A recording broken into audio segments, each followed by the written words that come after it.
We do not want your racist and discriminative immigration policy.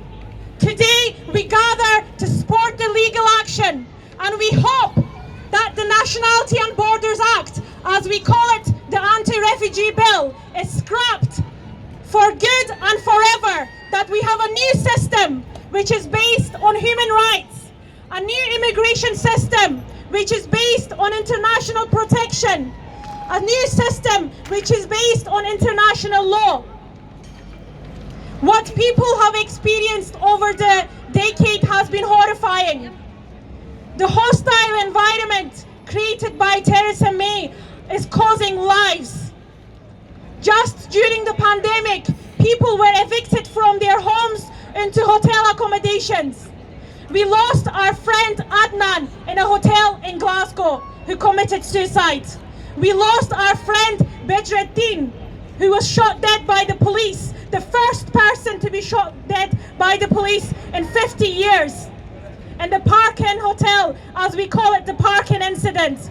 And until now, we are still asking for justice. We are still asking to find out what happened to the people during the pandemic. And as if this was not enough, now we have the Nationality and Borders Act, the anti-refugee bill, which became part of law as of June this year.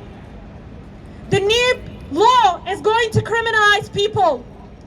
As people arrive by boats in our shores, they could be criminalized and put into prison for up to 4 years. Imagine for seeking asylum and safety and for being criminalized. The new system is going to create the offshore processing center, as we call it, the Rwanda plan, where people, when they arrive to the country, they will be taken away to Rwanda for their asylum cases and their asylum claims to be processed. And not only once they get a decision on their claim, that they will stay in Rwanda, they will not come back to the UK.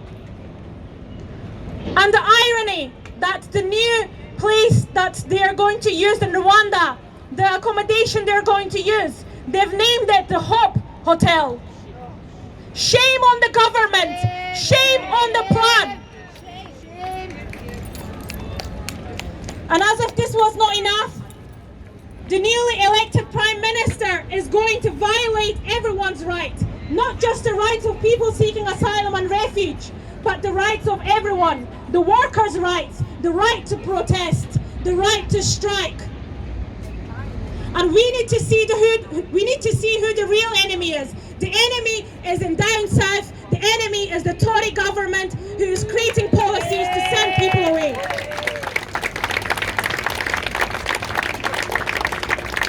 Today's protest, called by Stand Up to Racism, Care for Calais and the Trades Union Congress, is taking a place across the country in different cities. From London to Leeds to Birmingham to Edinburgh, there's many people coming to stand in solidarity, to say that people are welcome here, to say that refugees are welcome here, to say that we say it loud and we say it clear that refugees are welcome here. Today's protest was supported by Afghan Human Rights Foundation, Medical Integration Network, Scottish Refugee Council, Glasgow Campaign to Welcome Refugees, Muslim Engagement and Development Scotland, PCS Scotland, and other organisations and unions and workers who are gathered here to say that the Rwanda plan is not in our name. And we have a range of speakers who are going to talk about why it's really important that we should be welcoming people in our communities and why we reject the Rwanda plan. First of all, I am privileged to invite John Jameson, who is from the PCS union, who are one of the unions taking the legal case against the Home Office. Please welcome John.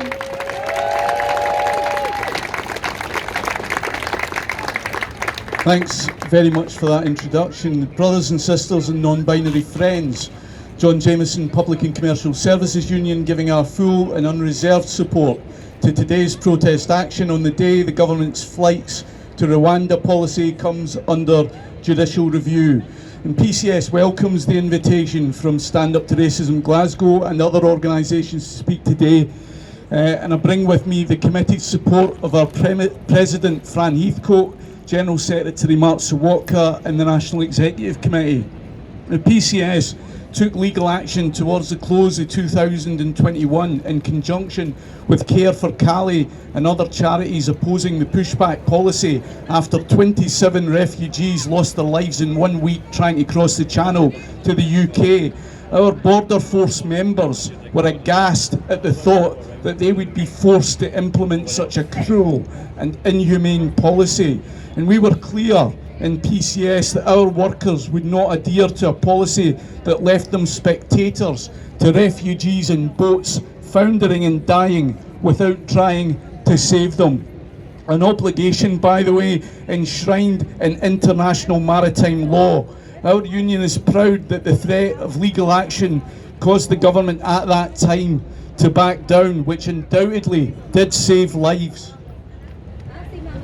Of course, cruelty and torture as Tories at westminstergovernment.com are determined to push their dangerous policies out, arranging refugee flights to Rwanda, where our union in conjunction with Detention Action and Care for Cali took current legal action to stop these human rights abuses. At an NEC on the 14th of July, the PCS NEC committed itself fully to taking the Rwanda judicial review case all the way because the human rights issues at stake, not just for asylum seekers and refugees, but importantly in relation to our union's commitment to our members and the moral and social fabric of all the diverse peoples in these lands.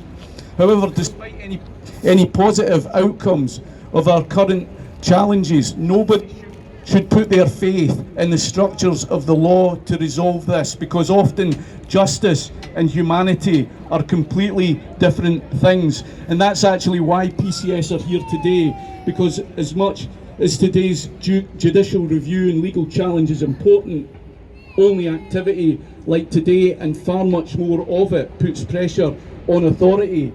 In other words, fight the power can't be done from your armchair.